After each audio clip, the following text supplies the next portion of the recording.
Thanks for choosing this free Anfield Index podcast.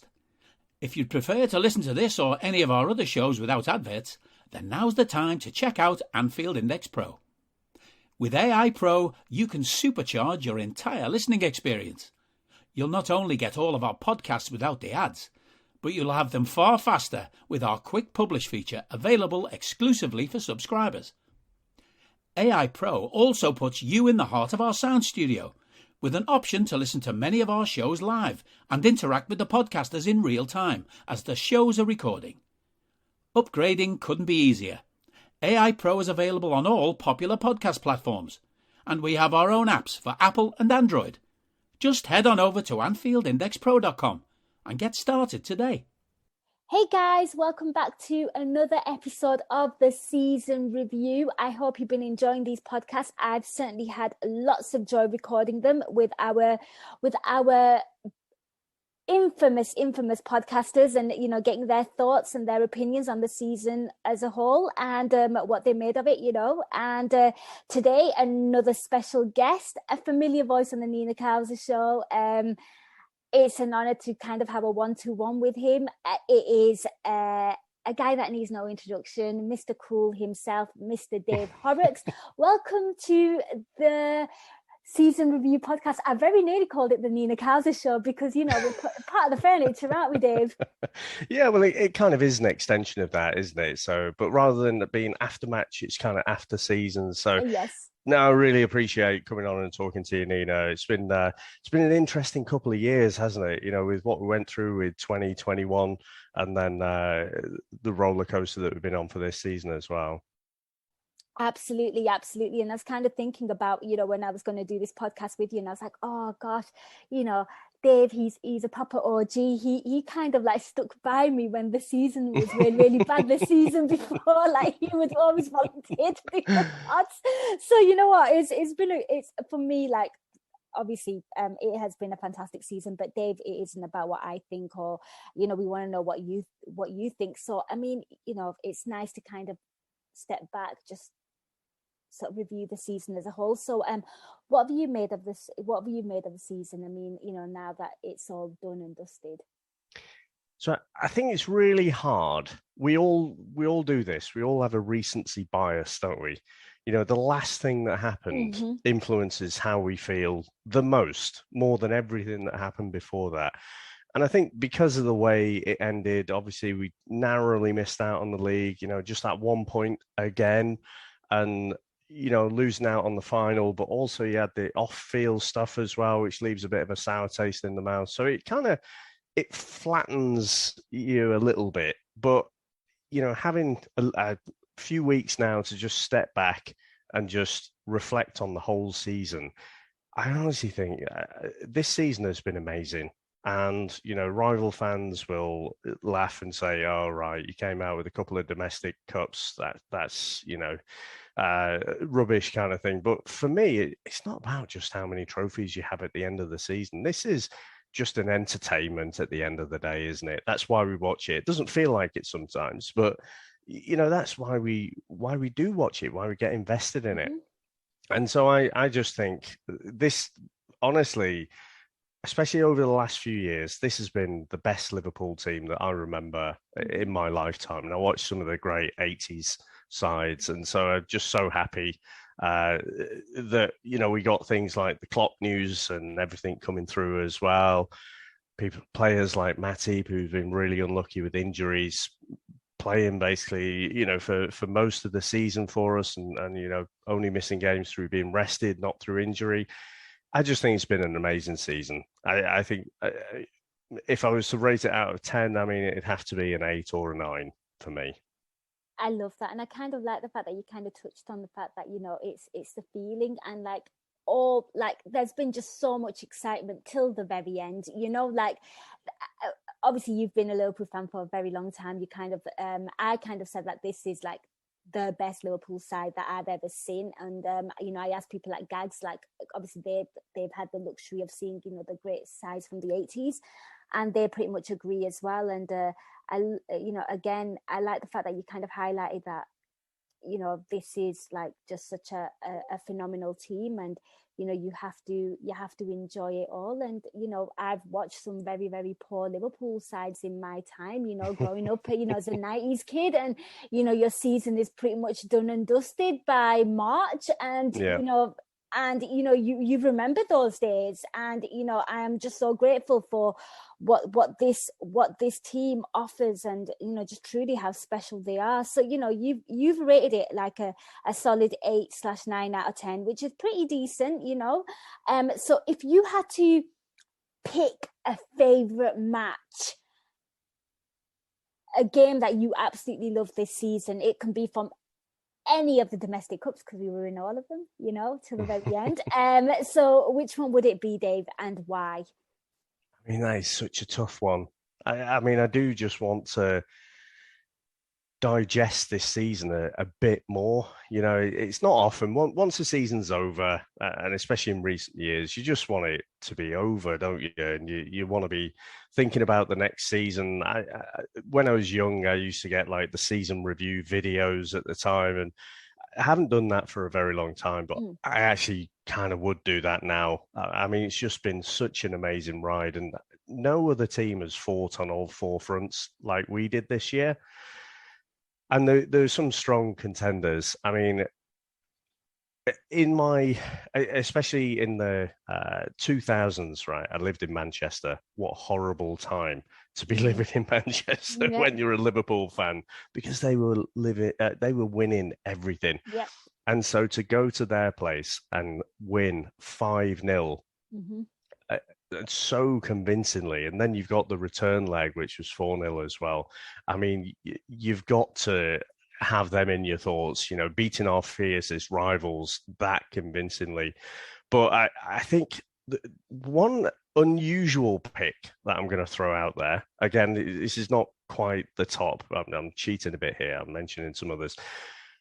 The Leicester game in the Carabao Cup stands out for me as an amazing game. And part of that was just some of the build-up as well, because I don't know if you remember, but like the week before, they'd postponed the game because they had too many COVID cases. They couldn't field a side. Suddenly, like they've been in the Lazarus pit or something, and then everyone sprung to life midweek against our kids and reserves. They produce a full side. Everyone is suddenly recovered from COVID and any other small injuries as well. They put out the strongest side that they could put out. And the fact that we had to come back and we eventually beat them, the atmosphere in that game was phenomenal. A mate of mine was, he trains at, he does youth training, so he was coaching that evening and missed it. I said, you're missing out on an unbelievable game here. The atmosphere is like European levels for me. But I think, I mentioned this in our last game of the season, I think the one that stands out the most is the Man City FA Cup semi-final game, where we won 3-2. I think especially the first half of that game was just so dominant. And, in the previous weekend, we'd kind of, I'm not going to say luckily drew 2-2, but if we'd have lost, we could have had no complaints at all. They really were fired up for that, and we did well to come out of that with 2-2, with a 2-2 draw. But to flip a switch, and Klopp did have some fighting talk going into it. He's kind of implying we're not going to be that bad again. We didn't do ourselves justice. And I thought, 3-2 really flattered them that day. So, yeah, I think that is probably the one that sticks out for me the most. I think that was Guy Drinkle's pick as well. And we were kind of speaking about that because we did this review as well. Obviously, we had to serve up our picks first, and I just said, wouldn't it have been amazing if that FA Cup game happened before the league game? Like if we could flip them over, but it's about ifs and buts, isn't it? But yeah, truly. I mean, like you said, I think Guy Drinkle alluded to the first half domination as well, and yeah, the scoreline certainly flattered them. Their goalkeeper was hilarious as well. Yeah. And I think the other one, just the other honourable mention I'll have, because obviously, unfortunately, this summer we've lost a legend. Origi has gone off But that game against Wolves in December, again, that was another moment when you're just thinking, this is 2 points that we're going to lose. And comes on, looks dangerous straight away, and then gets the winner so that we win 1-0. Just unbelievable match. But again, like I say, it's difficult to pick just one match. There have been so many highlights this year. There certainly have.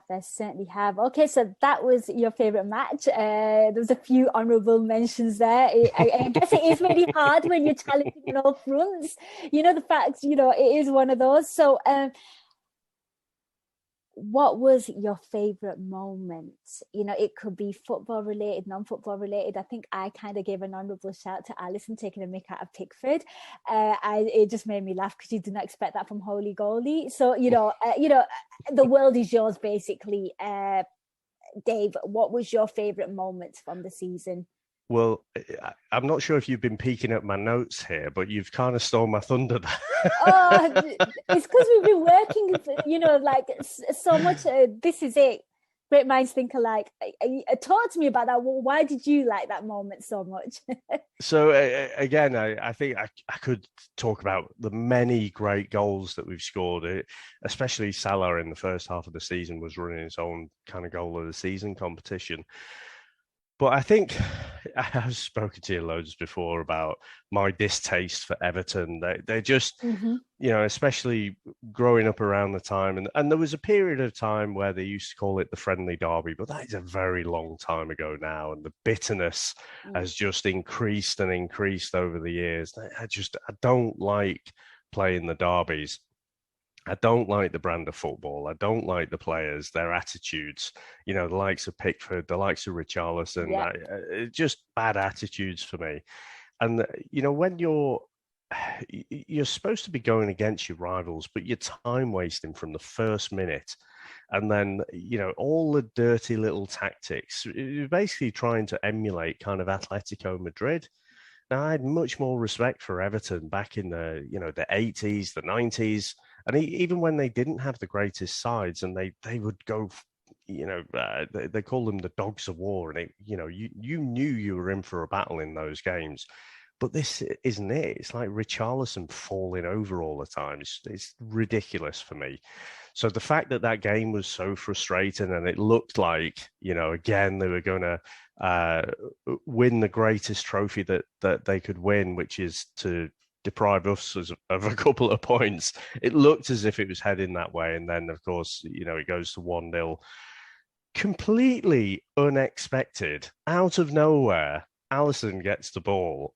After Pickford had been doing this, dropping to his knees and wasting time, smiling at the bench. Look at me. Look at how clever I am. I'm wasting a few more seconds here. For Alisson to just do that completely unprompted and unexpected just gave me so much joy, and I can't stop smiling now when I'm just thinking about it. And the camera actually went to Pickford straight after he did it, and he just looked so bemused, and I think that just kind of added to it for us. I mean, there's just no comeback from that, is there? It's just like sometimes, Pickford, you've just got to turn around and say, yeah, he's got me there. I love that. I'm very intrigued to see if that makes it for other people's favorite moments of the season. As you can tell, I really, really am. I'm 100% on board with your pick there for obvious reasons. Okay, I mean, we have to go there, Dave. I mean, you said it was a great season. I think a lot of people would absolutely agree with you, but the worst match? Worst match, I think. So we only lost a couple of times in the league, didn't we? West Ham and Leicester. And certainly West Ham, I never felt like we were at the races.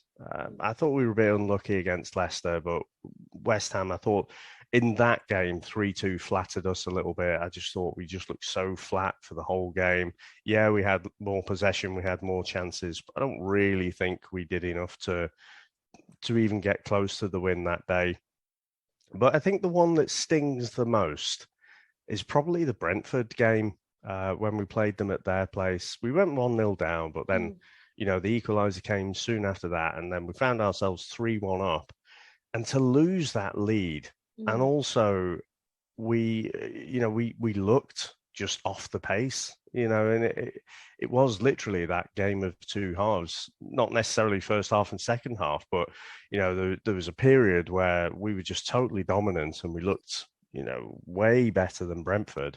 But as soon as the pressure came, we looked just completely overawed, and I'd never really, under Klopp in the recent years, I'd never really seen us like that. So even though we've had worse experiences, I thought the final, the Champions League final, we really didn't do ourselves justice. But if I think about where did we lose the league, it's not necessarily in those two losses. It's in some of the silly draws. And when you're 3-1 up, if you want to win the league, you can't be losing a lead in those games. Yeah, I mean, I do remember some of the silly draws that you're talking about, and I think Brighton was one as well, and yeah, Brentford being the other, and that was a time when I was obviously away from the football and not watching it, and I just remember just sort of checking the score and just looking at those results and thinking, oh my God, what happened there? Just for a split second, like, could you just expect Liverpool to naturally win those games? And yeah, I get that. It's those silly kind of points that you drop. And for me, I had it down. One of my worst match was the Leicester one, because I thought we were so dominant. And of course, the Salah penalty miss, and never does he really miss from the spot, let's be honest. And it was one of them, and like you said, just dropping those silly little points. And it was earlier on in the season, and I think, if my memory serves me correctly, was that like the time where, I don't know, maybe we were having some midfield issues as well with some injuries and things, and it was a kind of like, I'm not going to say an unsettled period for Liverpool, because the season before was really, really unsettled, but there were things contributing to some of those draws for Liverpool and things. And the Brentford one was an absolute shocker for me. I was quite shocked. Yeah, and obviously the last season we had the unfortunate, issue with centre backs, and it did seem, certainly earlier in the season, we had an issue with midfielders being injured as well. So it wasn't great, but again, it shouldn't really matter in a game where you're 3-1 up. Against the team that you're expected to beat. I think that's what made it sting the most. And even though, that was only in September, so we still had so much more of the season to go. But the problem is, because of the standard that City have set, and actually both of us have set, we both consistently got over 90 points now. That any points dropped at any time in the season, starting from August, it could potentially matter come the end of the season, and it never used to. You always knew some clubs would lose. Like, they used to say you could lose maximum of 6 games a year. That was what the adage used to be, and it's just not like that anymore. So I'm not saying that it felt like the league had gone, but just an unnecessary 2 points lost. No, I think that's fair. I think that's absolutely spot on. Okay, so that was your worst match. Worst moment from the season? I think I'd have to say Harvey Elliott having his ankle broken. I was quite sickening. And, he'd started off so well. And Klopp had shown so much faith in him. At the start of the season, he was playing him, ahead of Thiago.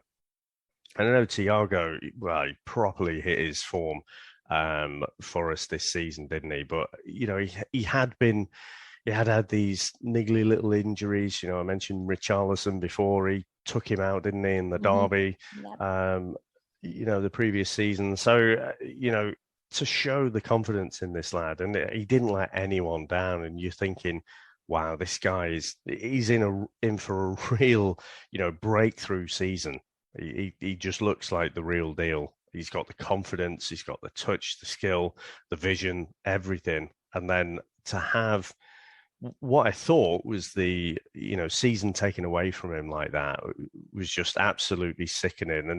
And he if you follow him on Instagram or anything, he seemed, so upbeat and everything. He's very gracious about the lad who kind of broke his leg accidentally. But for me, I felt like that challenge was a bit overzealous. I do think if you go flying into a tackle like that, and he was from behind, I think you're asking for trouble. And I think in a lot of the matches, certainly in the earlier part of the season, I think teams were trying to really rough us up a bit.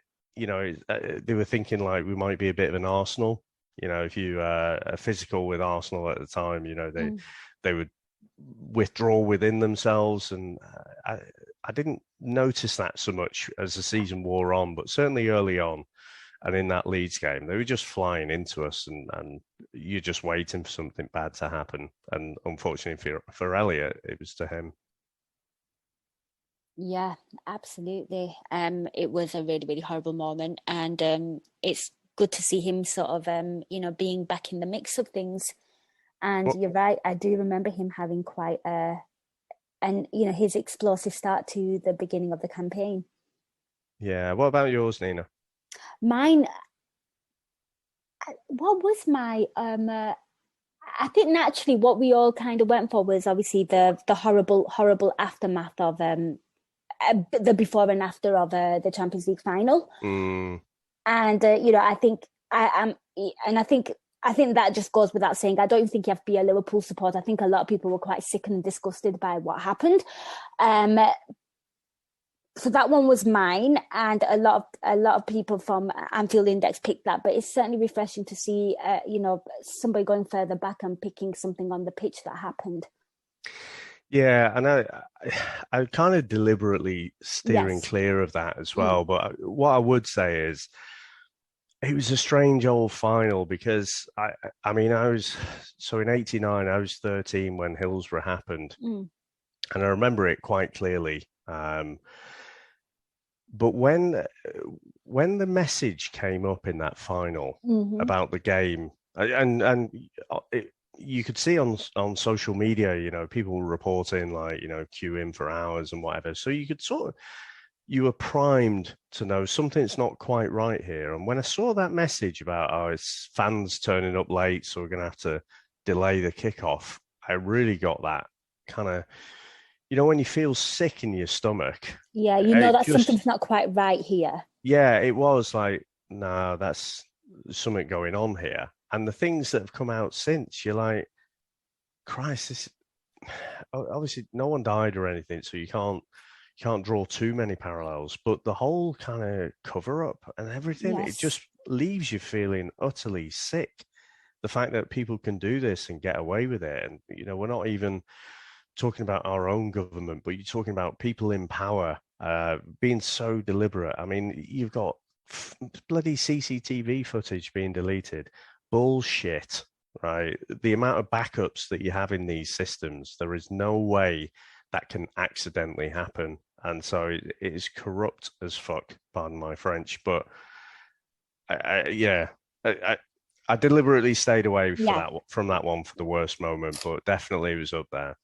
Yeah, absolutely. It speaks volumes when you're more, that was the big thing that everyone kind of left and with, like Liverpool lost the final, but that was like at the back of our minds because we actually were like more concerned about our supporters there and their safety and well-being. And I think it was on everyone's minds. And I think, listeners, and I certainly appreciate the fact that you kind of went somewhere else as well, because I think naturally, I think it's just a human reaction to have that as a horrible, one of the worst moments. But I like the fact that you kind of did mention the Elliot one, because it did look like that could have been like pretty much season over for him. So it's good that he's back.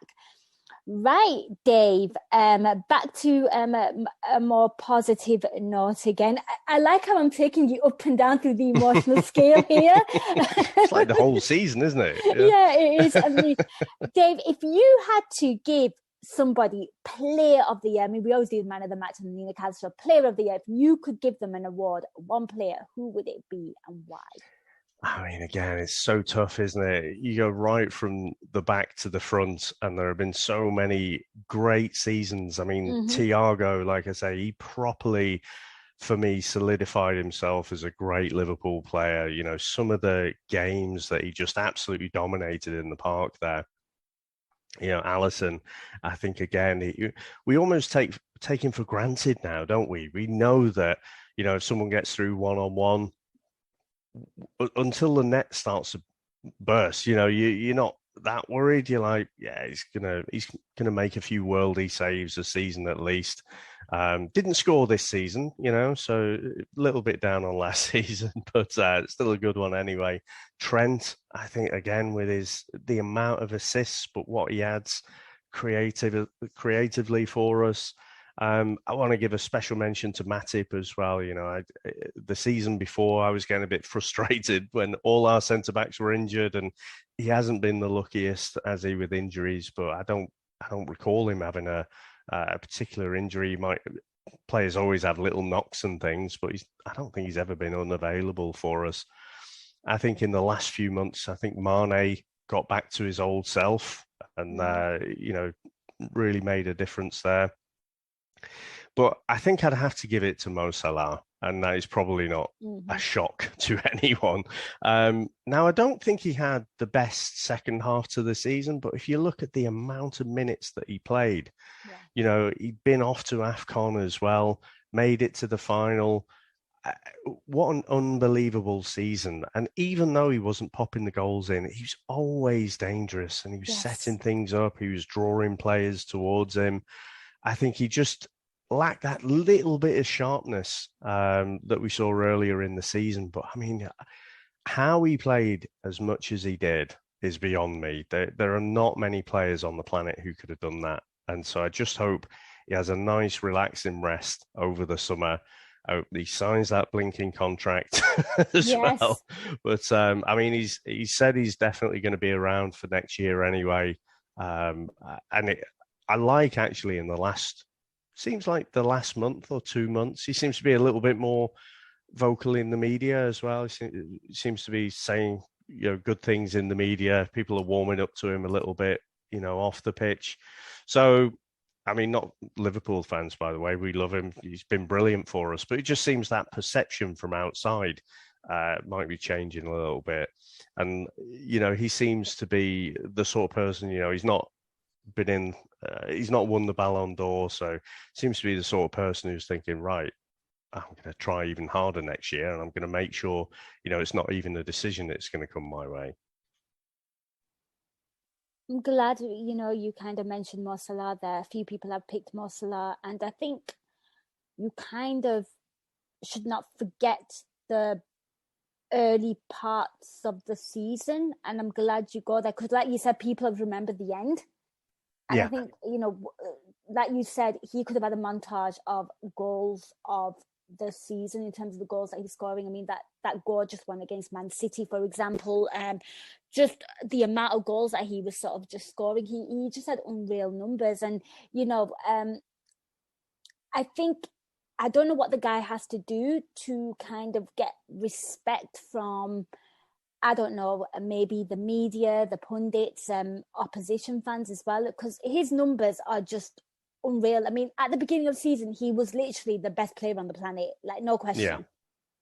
Yeah, 100%. And it's a strange one, isn't it? I don't get it. And again, we get this, you know, this constant drivel that he goes down too easily, you know, whereas Harry Kane, well, if he does it, well, he's just clever, isn't he? He's felt the contact and gone down. Well done, Harry Kane. It's just very, very strange.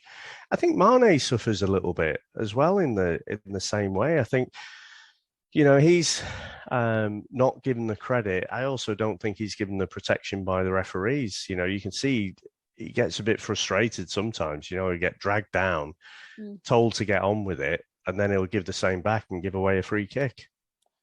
Yeah. Although I do think sometimes Mane does go down a little easy. Like, I'm not just like, yeah, sometimes he's a little, like, I'm like, nah, you know, like, I'm not calling him a diver. No. I'm just saying you're stronger than that. And I know you're stronger than that. Certainly towards the end. But I guess it could have been just tired and fatigued. Yeah, I mean, what player doesn't though? I mean, you look at I don't know if you know, but Michael Owen's daughter is on Love Island at the minute. So I've seen a number of people replaying the penalty he got against Argentina. Yes. And absolutely, he goes down very, Yeah. very easily. Yep. You know, and that was all those years ago. If you don't, I tell you what it is, referees invite you to go down more easily because if you don't, they never give the penalty. So if you go down, then they've got a decision to make, and you might not always get it.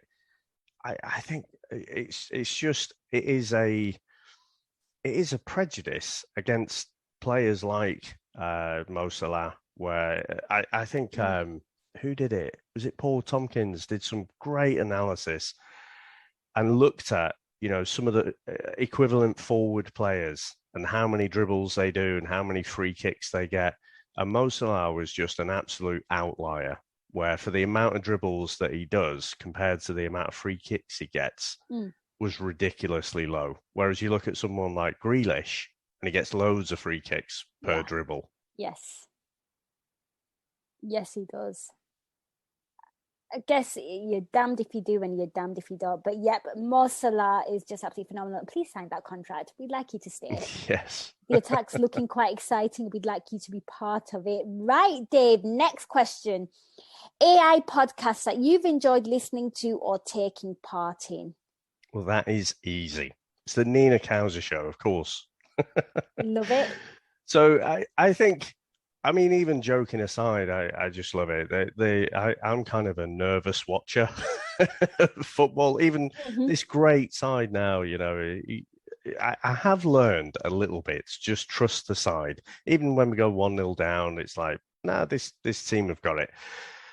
But sometimes you come out of the game, you're excited, or maybe you're a bit down. We've lost some points or what have you.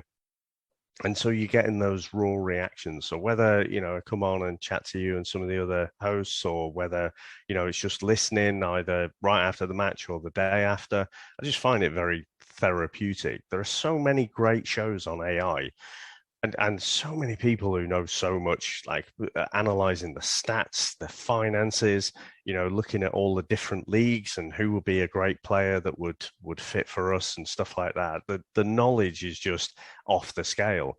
But for me, I just like that raw passion that kind of comes out, whether it's from the panel or whether it's from people dialing in. I just love it. I do as well, and I certainly love the whole Discord community on that as well. Where people are sort of live interacting with us, and giving their chats, and we're kind of reading them. But yeah, I have to say it's made me a better.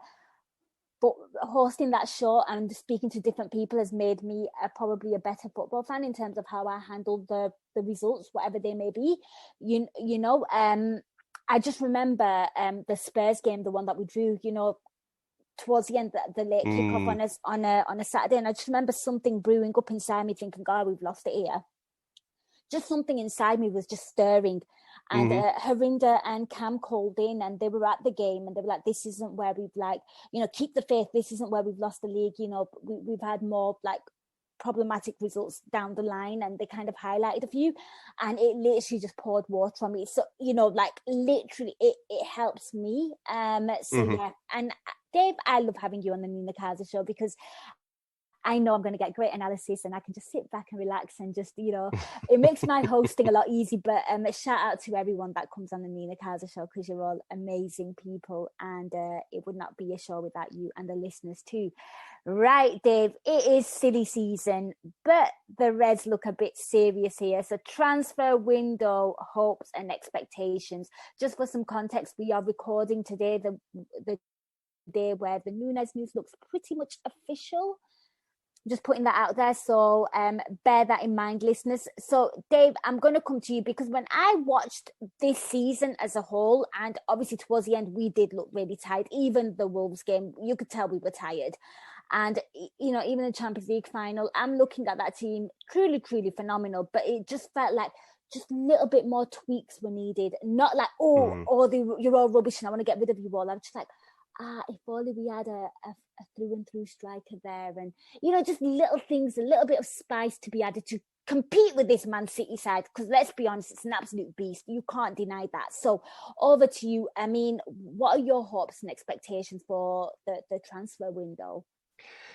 I think this is the next step in our Klopp evolution, isn't it? Because it's not just about, okay, so this season, if we'd have had this different player, how maybe one of the draws could have been a win, or maybe one of the losses could have been a draw, we could have picked up some of those extra points.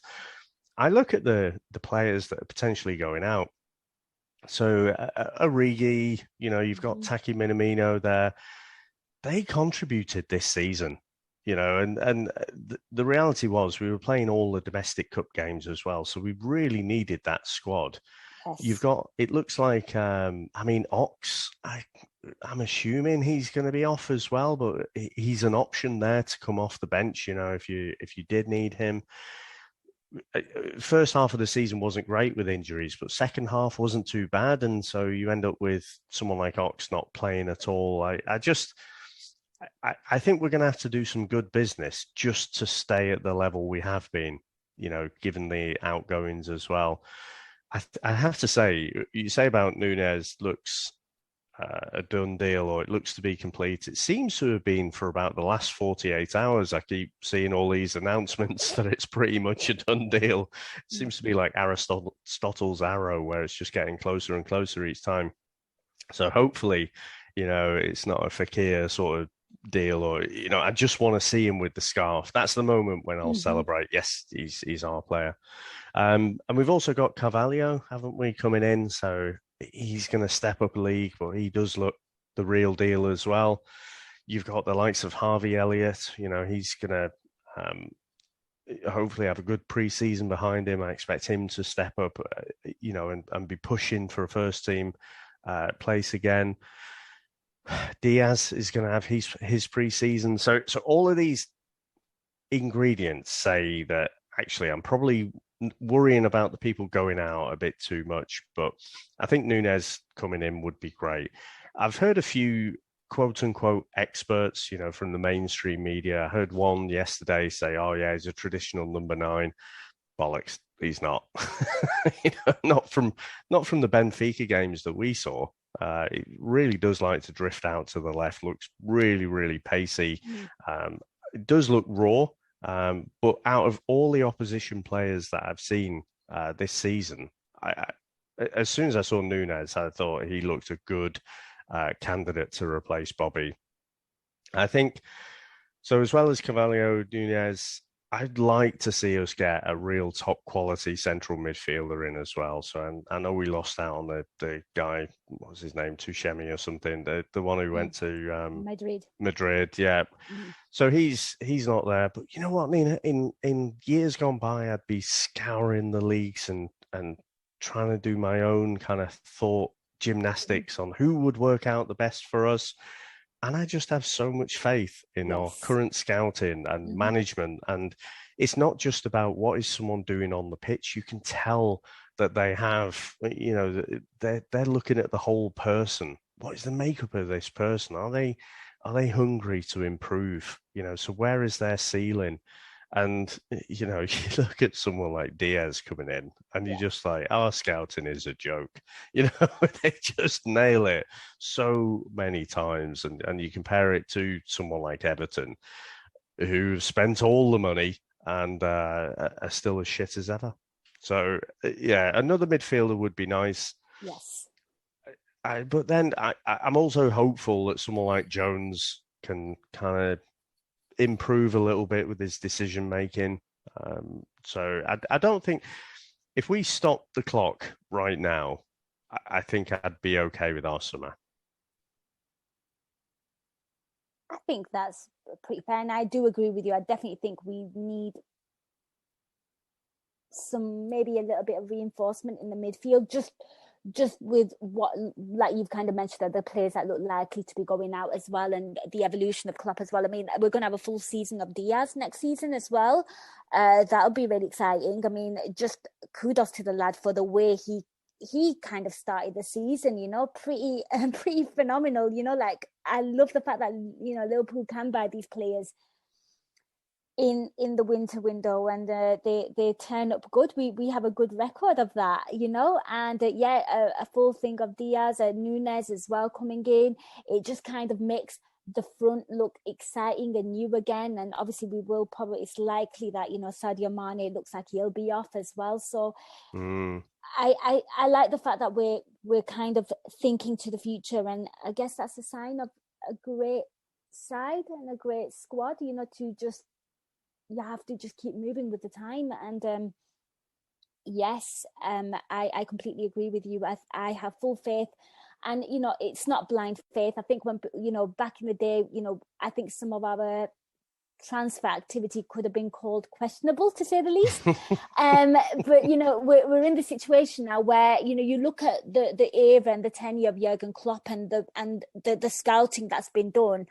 And overall, it has been, I'd say, an overall massive success. I think the only one that maybe I'm thinking about where the flops have happened. And I think maybe Karius was the one that didn't work out. And that was probably because of what happened in the final and the concussion. And I think, his confidence was absolutely shot. But overall, I think every single player has done pretty well.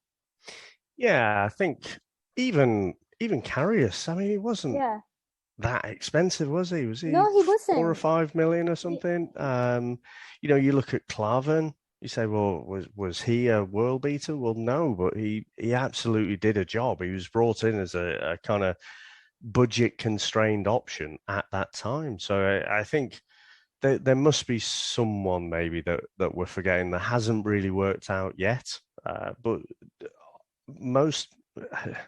I think 95% of the time, we've absolutely hit it out of the park. So yeah, and you look at the past and you get these, ridiculous adages. You get people talking about, that you need to bring in Premier League proven experience. Stuart Downing be a great signing for Liverpool. That turns out, nope, not really.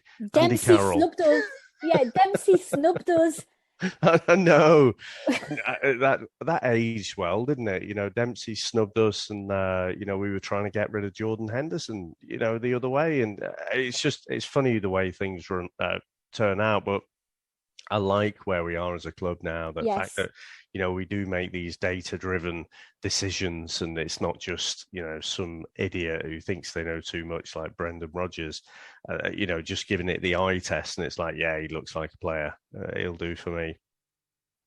Absolutely, I think even like a majority of Liverpool supporters now will look at any player that we're kind of linked to, and we'll have a lot of like kind of confidence in terms of where this Liverpool team is going, and the level of I'd say professionalism and competency regarding the scouting. It's a sign of a very, very healthy, well-run club, and there's some really, really good structure there in place. Right, Dave, last one for you. Of course, you rated this season very highly, 8/9 out of 10. People will always focus towards the end and the tail end of the season. And of course, we missed out on the league and the Champions League. So your hopes and expectations for next season, hopefully Liverpool answer your prayers with the transfer window and some of the reinforcements that you want. Where do you think Liverpool, what are your hopes and expectations for next season? So the last time we lost the league by a point, we came out the blocks absolutely flying, and we just made sure that it wasn't close the next time. And I think City have won the league 4 out of the last 5 seasons, haven't they? So it still baffles me that everyone's so bitter when we do well. It's like, despite Pep's misguided view that the world loves Liverpool, it definitely doesn't seem to be that way when I look at like social media and whatever. But I just want us to come out the blocks flying again, and I think if we build up a significant lead against City, I think they'll do what they did last time and crumble. At the end of the day, they need to focus on the Champions League to be considered an elite club, I think. And, really, if you look at it, Pep has come in. City had won the league plenty of times before Pep got there. He was brought in to win them the Champions League and take them to that next level. So it's questionable how much of a success he's been so far. So I'm kind of hoping they take their eye off the ball a little bit there and then just restart, turning the screw, turning the thumb screws. I think he personally wants it as well, because obviously there's a whole narrative that, he's only won it with Messi. Yeah. But I think Europeans do generally look at the European Cups as being a higher success, just in terms of prestige and everything. It's only in this country we're like, well, it depends who wins, doesn't it? If it's us, it's like, yeah, but you've not won the league, have you? So I don't know. But for me, the league is always the bread and butter. That's the thing I'd like to win more than anything. But, the Champions League is pretty good too. So I think with the signings that we've done already, I think, if we can get that top quality central midfielder as well, I think we'll have a really good chance. I mean, you look at the average age of the squad now, and obviously, that front three has been there for a long time, all getting, the other side of 30. But, Klopp is gradually bringing in these newer players, this new blood. And so I think, I don't think it's that unrealistic to think we can absolutely be pushing it for the league again, but also the Champions League. And to me, the domestic cups now, they're just a bonus. I think give the squad some minutes, and if we do well, great. But it's kind of got the monkey off our back now about the domestic cups, because the narrative was, Klopp disrespects the domestic cups. It's not the case, but at the end of the day, we the last few weeks we just looked a bit flat. We were just running out of steam. Played every available game this year. No club has ever done that before. And even though we've used the squad, there are some players, playing lots and lots of minutes there. So yeah, I think obviously I hope we can win the league first and foremost. A cup would always be nice as well, but I think I expect to be at least first or second in the league. And like I say, hopefully, I don't buy into the Haaland has joined City, so they're going to walk the league thing. I mean, how many more points can he get then? And how much time is he going to spend on the physios table as well? So let's see. I think I'm much happier with our signings right now than anyone else that I look at. I guess that's a very healthy way to be as well.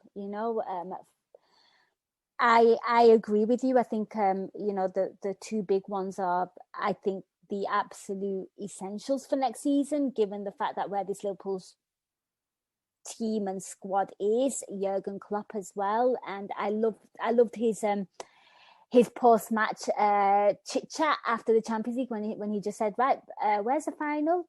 Book your hotels, to Liverpool fans. What a ballsy response that was. Unbelievable. I don't know any other manager who would say that.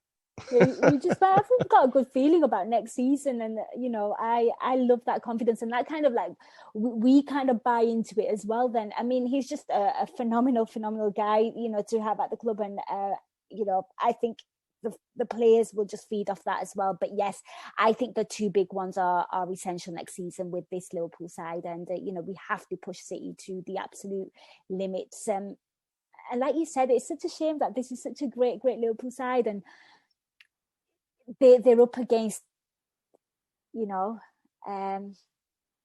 this team that isn't really, I won't say what they are, but I'll talk about their credits on the pitch, a world-class side.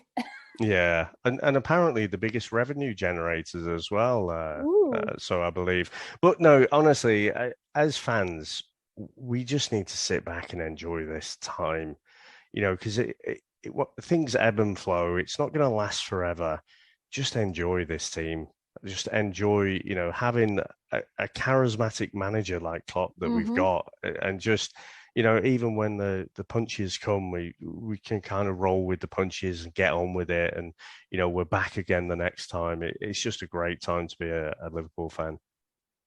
It certainly is. And I think that is probably the perfect note to end the pod on. Dave, thank you so much for your time. No problem. It's been fantastic. And like I say, even though, we all had that kind of sour taste left after the final and everything and all the aftermath and what have you, and obviously what had gone on before that with the league, it's been great to actually just sit down and think and reflect a little bit on the season as a whole, and chat to you about it. So, no, it's absolutely brilliant, Nina. Thanks again. No problem. Guys, I hope you enjoyed Dave Horrock's picks there. If you're on Discord, do interact with us. Let us know your thoughts. Also on Twitter as well, let us know your thoughts. What were your picks of the season? We'd love to hear from you. I'm just going to take a little break. Join me for the second half of the podcast, where I will have another contributor from Anfield Index getting their hot picks. I'll speak to you shortly. Hey guys, welcome back to part 2 of the season review podcast. So you've heard from Dave Horrocks there and his hot takes of the season. And joining me now is an equally insightful guest. You've heard him many a times on the post-match show with Guy Drinkle. I too have recently had the honour of working with this guy. Great insight, and it was actually one of his ideas as well to do like a little season review kind of podcast on the Nina Kauser show. So it's only fitting we get him on, and I have a one-to-one chat with him. It's Steve. Steve, welcome back. Thanks for having me. It's an absolute pleasure, my friend, and it's been an absolute joy working with you towards the end of the season, and really adding so much depth to the Nina Kauser show. So really appreciate that. But Steve, I mean, what a season we've had, and I guess the first thing I gotta ask you is obviously it's nice to pause and reflect. We've had a little bit of time away from it as well, so there's nothing knee-jerky about anything that we're gonna say, or so what would you make of this season as a whole? It's been quite eventful and memorable. I think had anyone said to me at the start of the season that you'll pick up 2 domestic trophies, you'll play in every single Champions League game possible, and you'll push City all the way down to the last 20, 25 minutes of the season, but you'll only get the FA Cup and League Cup, I would have still taken it, because it was absolutely such a roller coaster of a season. But I have to admit, the last 2 weeks were hard to take. So this is kind of like my therapy session, because I actually haven't listened to any of the post-match shows from the final, because I just couldn't bring myself to do it. But what a season. I mean, like, you can't be anything but proud of what that team achieved. And we've got players like Trent, who are in the early 20s, and they've effectively completed it, right? They've won every trophy worth winning. It's absolutely incredible. It's so cool, and I love the fact that you kind of you mentioned that you couldn't quite get around to listening to all the podcasts, and I think you started slowly feeling better about things as well. And I like the fact that you kind of mentioned that we pushed City to the last 20 minutes. Literally, you forget that moment. I just say, oh, last game of the season, but they had to really dig deep in the last 20 minutes. If you had to sort of score this season, Steve, what would you give it out of 10? Oh, it was so exciting. It's a 10 out of 10 season. We were 14 points behind City, and we took it to where we took it to. We looked good in Europe, but we had the supposed group of death, which for some reason BT Sport in the last 2 weeks started talking about how we had the easiest route to the final, even though we played the Italian champions. It was so exciting. It was just a brilliant season. We played great football. I know there are a few things that frustrated people, but we got to see a lot more of players like Costas really showing that they're important teammates. We got to see Naby Keita being the Naby that we all knew and wanted to see. And Klopp has learned so much about his team, like his whole way of rotating Thiago and Naby, and then bringing in Naby for the really big, important last few weeks alongside him. And, the Fabiago midfield, we got to see Joe back. He didn't play a great deal of football, but he was back and he looked better and better as the more minutes he played towards the end of the year. We got to see more goals from Jota and Mo and Mane. We got some more moments from Divi, like the Watford game. Just so many good things happened. And I think Klopp evolved. I think he really evolved this year because the squad rotation was the best it's ever been. I think his match rotation was much, much better. He had that real 30-60 rotation with certain players. And I'm just excited about where we're going. And we don't have sports washing or financial doping. We have an incredibly well-run club with incredibly methodical owners, a methodical, brilliant, charismatic manager, and a team that are just getting better and better. And I know some players are on the downward spiral, but some other players are so exciting. Like Diaz coming in was the most exciting mid-season signing since Suarez, and he was just joyful. Costa Simicas, just did you see him in all the cup finals? He looked like the happiest man in the world. Just the team just looked together and looked happy, and they look like they're going in an amazing direction. And I just, as I said, looking back at the season as a whole, if I'd been told this would happen, I would just been like, that'd be amazing. I'll take that. But I would never have believed a word of it. You know what? You've put a big smile on my face. You really kind of, I don't know, you made me kind of relive it all again, which is always a great thing to do. I mean, Steve, if you had to pick a favourite match, which one would it be and why? And of course, the world is yours because we've pretty much played every game that was humanly possible. So take it away. I'm going to pick what might be a random match, but it's a slightly selfish one. I'm going for the Carling Cup final, which was me and Mr. Drinkle doing the post-match show, which was fun. But there was something beautiful about Tactics Tommy imploding, playing silly buggers with his goalkeepers, and our mate Kev coming on, taking the 11th penalty and scoring. Like, a goalkeeper scoring the winning goal of a cup final is just fucking brilliant. I know it's not the most exciting. It was a terrible match in many respects, and there were so many highlights of the season. But there was just something wonderfully brilliant about how that final finished, and getting to be on the post-match with Guy, and I think Trev came on, and we just had a giggle, and it was just ridiculous. Like, it's one of those things that we'll remember. We all remember, well, a lot of us who are old enough, maybe not some of the subscribers, but remember the silly white suits. Yes. There are so many of those. This is going to be like the silly white suits. This is going to be like corner taking Quickney. It's Queeving Kelleher scoring the winning goal against the goalkeeper who came on because he's apparently the best at penalties. Just brilliant. Just absolutely brilliant. You know what? It's not a silly pick because a lot of people pick that Kepa being subbed as their best moment, not their best match.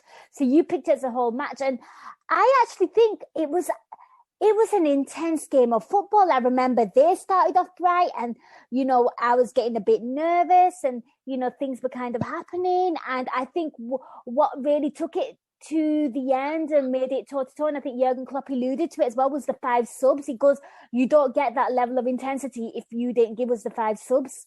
Sort of selling the idea of the 5 subs again. But yeah, that was such and it's actually a great match to kind of highlight as well because it was the start.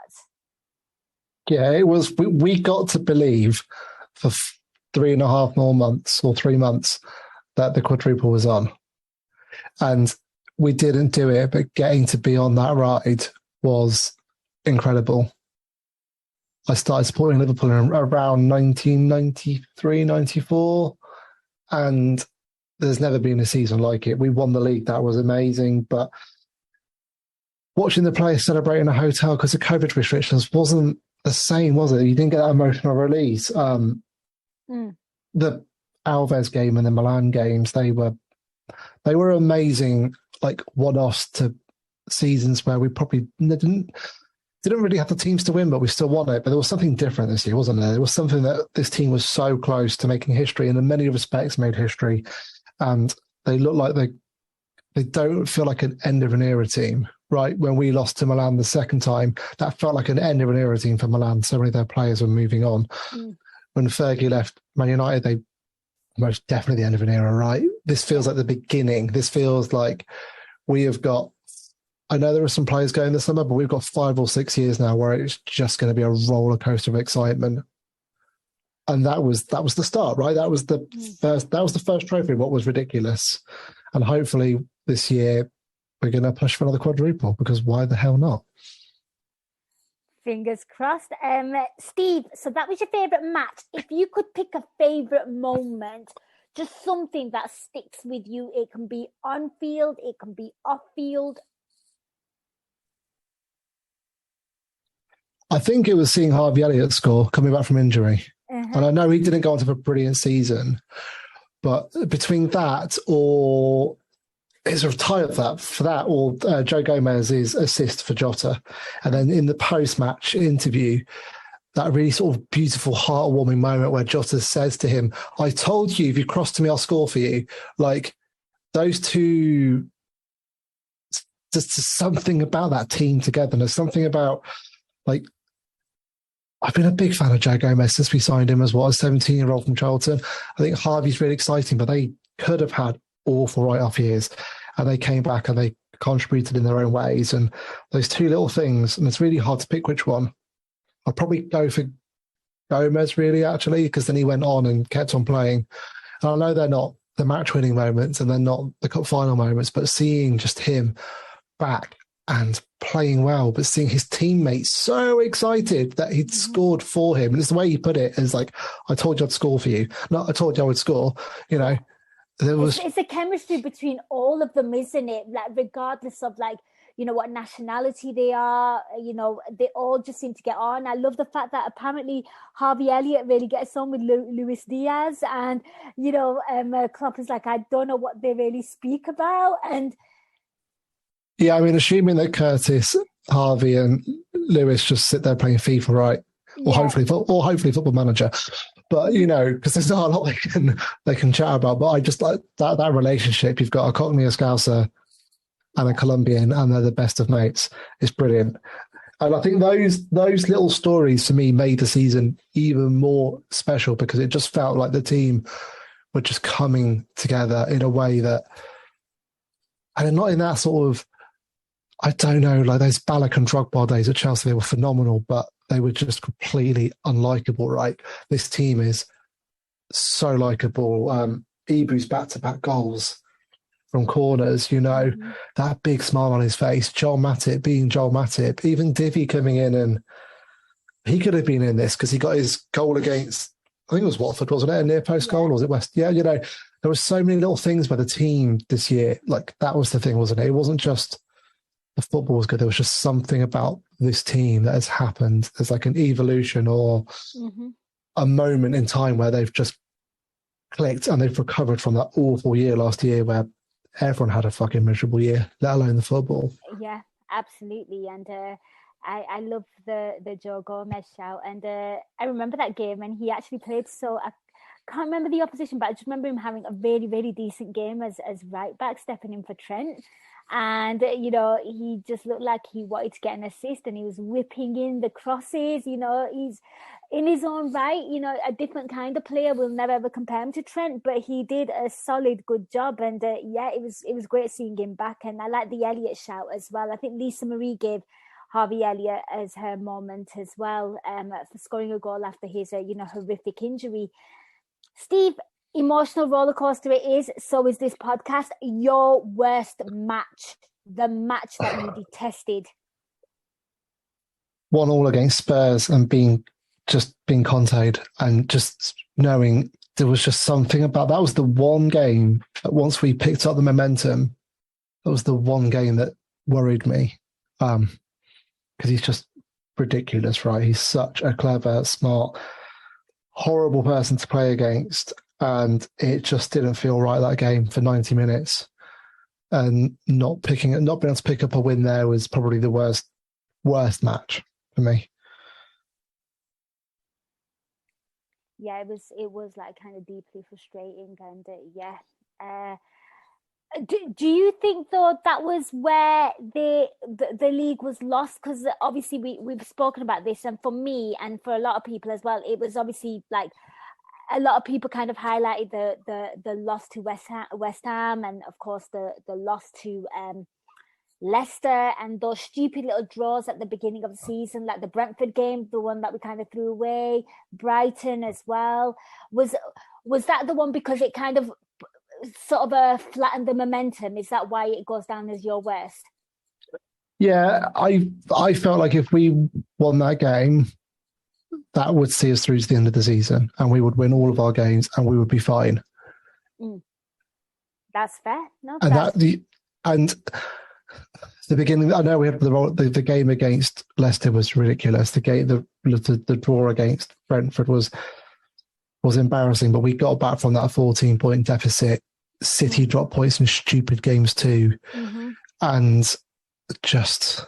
It's Conte. Losing to Conte is like losing to Simeone or Mourinho, right? No, we didn't lose, but it felt like a loss. Yeah. We drew that game and I didn't talk to my wife or kids for about 2 hours. Oh. I just didn't know what to say. I was just like, I just felt deflated. No, I get you. I get you completely. So that was your worst match, Steve. What was your worst moment from the season? When City went 3-2 up on the last day of the season and knowing that the ride was over. Because when Phil Coutinho scores, you're just like, this is the perfect story, right? This is the heavens aligning, whatever you want to say. But Coutinho in a Gerrard team with Ings in the squad scoring a goal that could help us get over the line. And the buzz from that, and I know our game was hard and frustrating, but you just felt like we would get there, and we did. But once they scored that third goal, I was just so deflated. I found that harder to take than losing the final, because I grew up watching Italia 90 from, and Gazzetta, Football Italia, and I was into Italian football before I was into English football. I was watching the late 80s and early 90s Milan's teams, and like Don Carlo is one of my footballing heroes. And losing to him isn't losing to him is annoying, right? But losing to him isn't the same as losing to Pep or Mourinho or United or so many other situations.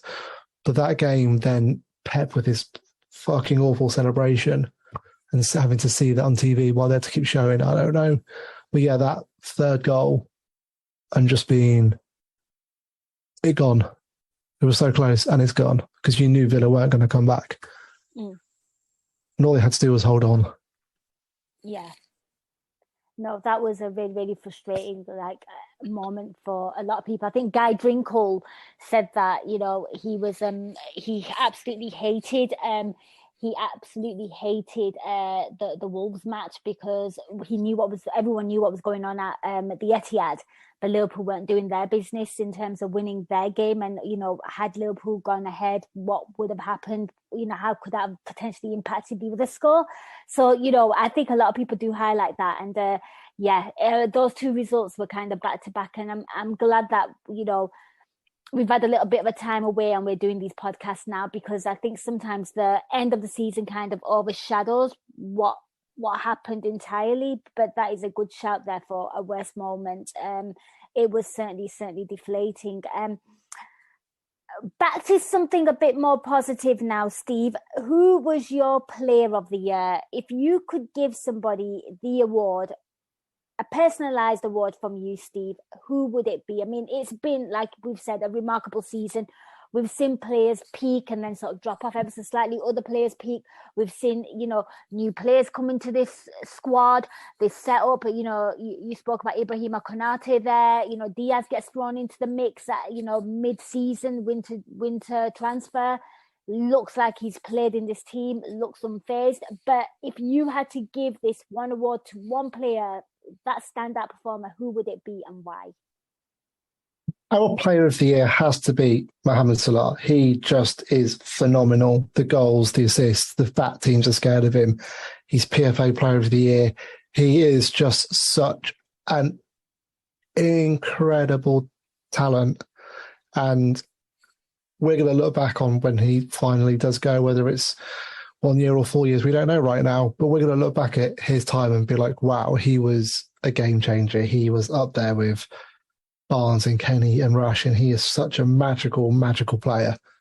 And I don't think anyone gets anywhere close to him. Mm-hmm. And when Cy Brundish gets all passionate about Mara and gets annoyed when people say other players are better than him, I kind of find myself agreeing with Simon a lot there. But my favourite player of the year, just because I love watching him play football, and it's not the same thing, is Thiago. Like his no-look passes, when he's got his chin up in a game, just we haven't had a midfielder like that since probably peak Jan Molby. Like Xabi Alonso was good. Thiago's a whole other level. So the player of the year is definitely Mo, but my favourite player to watch this year, not because he was the best, but because he's something special, is definitely Thiago Alcantara.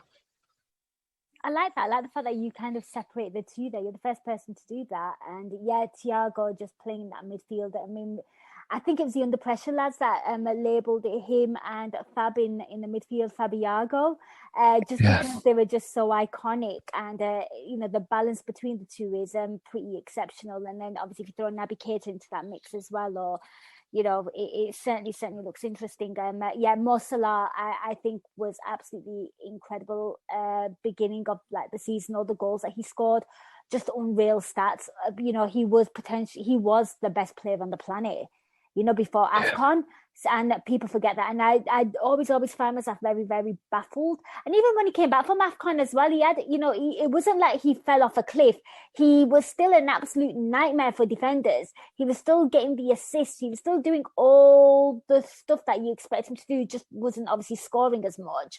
But he's just so disrespected by so many people, considering his numbers. I don't understand it, but I'm glad that Liverpool supporters, I think he's massively appreciated amongst the Liverpool supporters, if I'm being absolutely honest.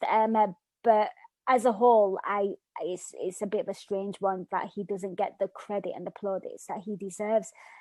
If he played for England and sounded like he should be in Towie, the whole of this country would think he's the best thing in the world. Oh, absolutely. Well, you can bet your bottom dollar on that one. Steve, you kind of alluded that you really enjoyed your post-match show for the Carabao Cup. So we know that one. So an AI podcast that you've enjoyed listening to or taking part in? Well, obviously the Nina Kauser show. Come on.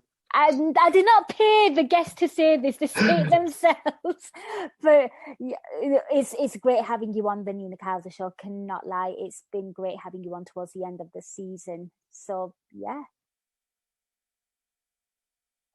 Anything else that you've enjoyed? Just the post-match with Guy. Guy's a great crack, in my opinion.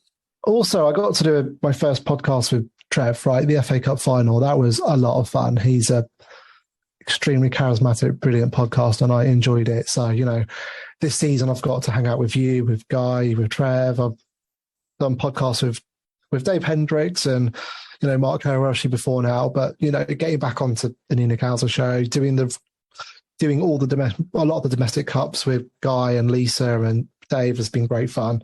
So I think just getting to be part of it again has been, and what a season to do it. But, it's been fun. And you know what? Some of your wonderful dialing guests, like Kieran's a character, isn't he? Yes, he is. I love the fact that he always calls in. You can always expect him to call in and summarize the match in like 5 minutes. And you're like, maybe we should just end it there. He's just pretty much he just shares what he needs to in that little short burst of time. I really, really do like that. And I look forward to hearing from him more next season.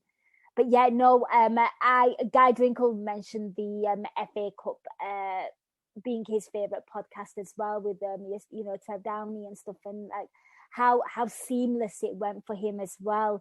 So, and of course, I think the result really helps as well. I do like the post-match stuff, and I certainly love the fact that Guy Winkle does the cup games, and you guys hold that fort down. Right. I didn't enjoy doing 3 penalty shootouts though. That was less than fun. I can imagine. That's yeah. It kind of like eats into maybe your structure of the day, right? And you're like, oh, okay, this is when the game finishes, and this is when I'll start podcasting. Because obviously, listeners need to be aware. Post match, soon as the game's over, you might be able to get a glass of water, and you're there recording. That's how quick things are, you know. So sometimes I did a show this season where I was still rocking my son to sleep. WhatsApping guy going, "I'll coming in a second," of my wife running in to come and take over because he wasn't sleeping, to get on and making it by about 20 seconds. You know, that is dedication, people. That is absolute dedication. This is what happens behind the scenes. Steve, it's you and I chatted a little bit about this, and I know you I think a lot of people get excited about this, certainly how the club is run right now, and you kind of alluded to that at the beginning of the pod, but there's no football, so all eyes on the transfer window. Transfer window hopes and expectations. I think Nunes will pretty much be done, and I think you were quite excited about that. But the floor is yours. I am so excited about Darwin Nunes. Anyone who sits in Discord will have heard me banging on about him for about 2 or 3 weeks. It was before all the mainstream we were signing him. It was after the Benfica game. I think I was talking to maybe Guy or something about it, and I wanted us to sign him. He reminds me of all of the best things about Torres in his early 20s, but he also reminds me about Zlatan Ibrahimovic in his Ajax early Juve before he became Zlatan, when he was still just Ibrahimovic.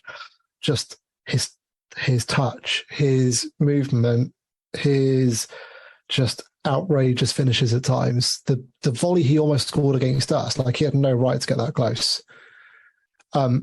He's just, for me, he's the perfect number 9 from what we think he's going to be, from what we've seen of him, and for how we play as a team.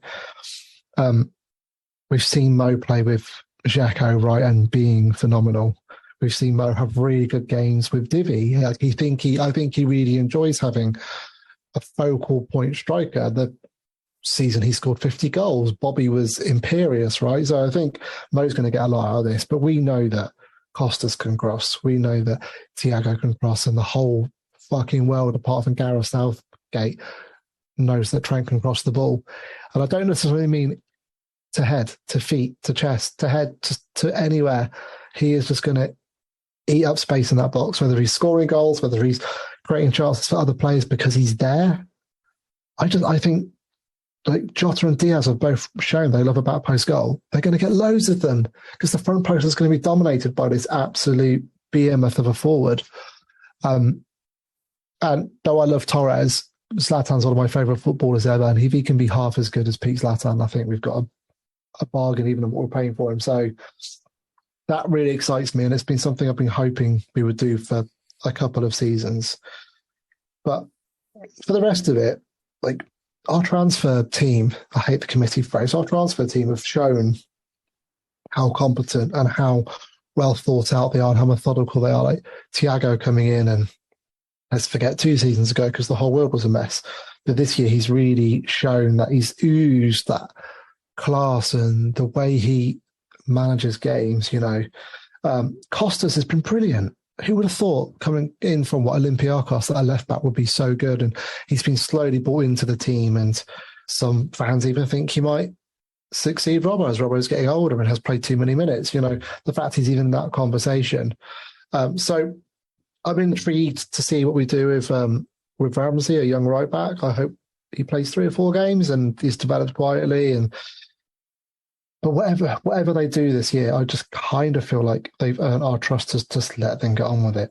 I would like to see a player coming in for whatever tactics Klopp wants to play, which means that Hendo becomes the 5th choice, that his job is to back up Fabinho and play a few minutes in midfield and to start to edge towards the Milner role, because I just don't think he's the player he was I know Hendo apparently moved to the number 8 position because he said he hated playing as the deepest midfielder, but he's evidently his best performances this year, in my opinion, have been the games where he's played instead of Fabinho, and especially against teams that sit back in a low block because he gets loads of space. So let Hendo play against the crap teams where you can just give the ball to Thiago and let him be magic. So hopefully we'll see somebody comes in that means that Hendo moves back, whether it's a forward and it's a formation change or whether it's just a proper number 8. And the fact we wanted Tchouaméni kind of shows that we want somebody. I mean, Bellingham would be pretty cool, but I don't think we'll go for him. So yeah, just one more first 11 quality player. That means that Hendo plays 15 to 20 games, not as many as he's played this year, is my only leftover hope. But I think we've just got to trust that team. Klopp knows what he's doing. They've proven with so many signings. Diaz as well, brilliant. So many players have come in and just been brilliant under that group of amazing analysts.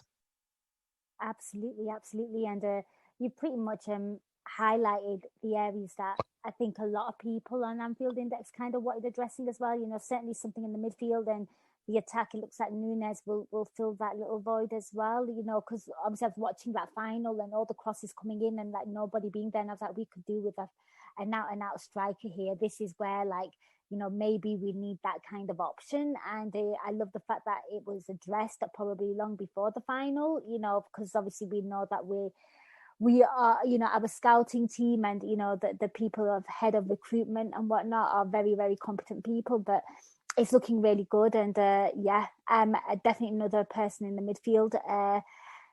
It'll be very interesting to see what happens. But like you said, it's not an overhaul of the team. It's just a few little bits of decoration just to take this team over the edge. So watch this space, people, in the transfer window. Right, Steve, the final question of this show. It's been a remarkable season. 2 domestic cups, and missed out on the 2 biggies. So what are your hopes and expectations for next season? Mo's going to sign his contract extension. Nunez is going to bang in 25, 30 goals, get 10 assists, and we are going to win everything. All of it. Win it all. And Pep's going to cry his way to PSG next summer. I love that. I love the confidence. I mean, how do you feel about us going to toe-to-toe with Man City? I mean, we're going to have to be absolutely flawless, right? In the league. In all seriousness, we're going to have to be absolutely brilliant. But as I said before, Joe is coming back into fitness. And Joe Gomez believes he's good enough to start alongside Van Dijk. But he's also shown that he's a team player and he's happy to play minutes at right back. And we forgot he can cross.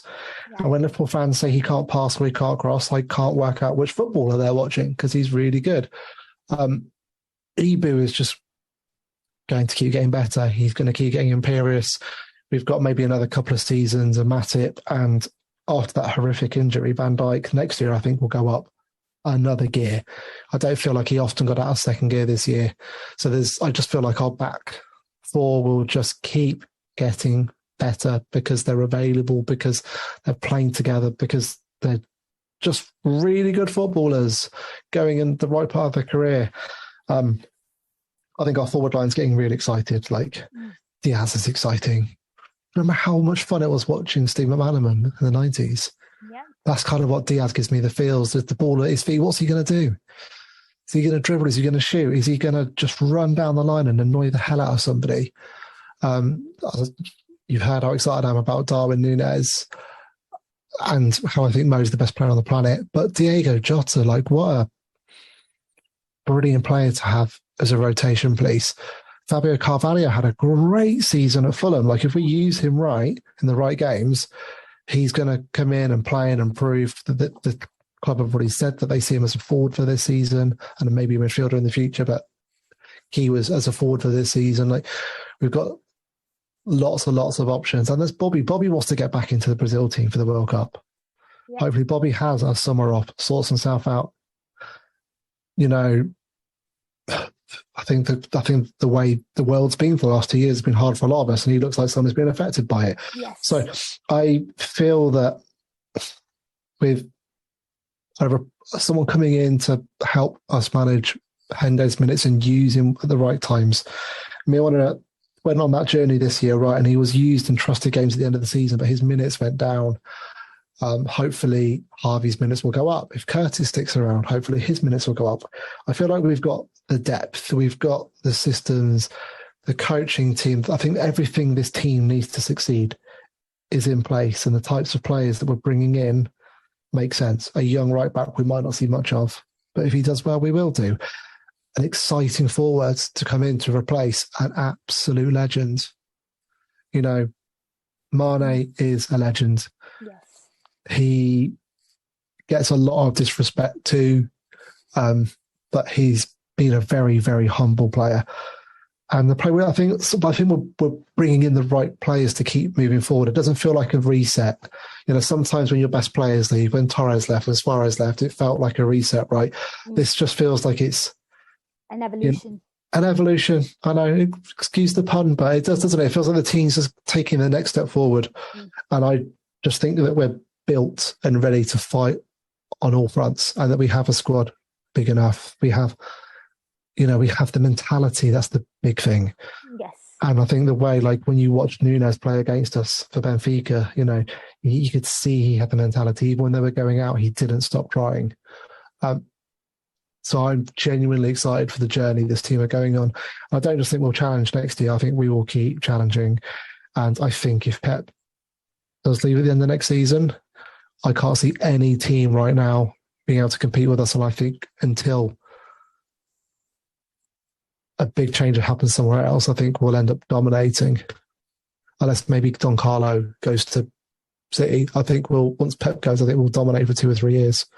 That's how excited I'm about this team right now. I love it. I love it. That is such a positive note to end the podcast on. Steve, thank you so much for that. Thank you for having me on. It's been fun. It's always fun chatting, Nina. It is, absolutely. I love to have that little one-on-one with you there. So, guys, you've heard the hot takes from both Dave and Steve. I hope you enjoy the podcast. I've absolutely loved listening to everyone, and you know, it's the great thing about hosting this show is the fact that, you know, you get to speak to different people. They highlight different things. You're like, oh, I forgot about that. And, you know, it gets you sort of reliving that good moment again. So I hope you listeners enjoyed it as well, as much as I did hosting it. If you're on Discord, give us your shout outs. You know, we'd love to hear from you guys. What were your favorite moments? And, you know, share them with us. And if you're on Twitter as well, by all means, tweet us. But guys, this is the end of this podcast. Thank you so much for listening. Till next time, take care and up the Reds. We hope you enjoyed listening to this Anfield Index show. Please be sure to subscribe to our channel so future podcasts find their way to your device automatically. There's nothing quite like fan engagement, and we'd love to know what you think of anything discussed on this show. The best way to get in touch is over on our free Discord community, where both podcasters and listeners debate the hottest LFC topics 24/7. Sign up free now at AnfieldIndex.com/Discord. You won't regret it. You can also follow us on Twitter at Anfield Index and find us on Facebook by searching for Anfield Index. Oh, and before you go, we'd love it if you could leave us a 5-star review on your favourite podcast app. It only takes a couple of seconds, and it means the world to the people who create these free shows.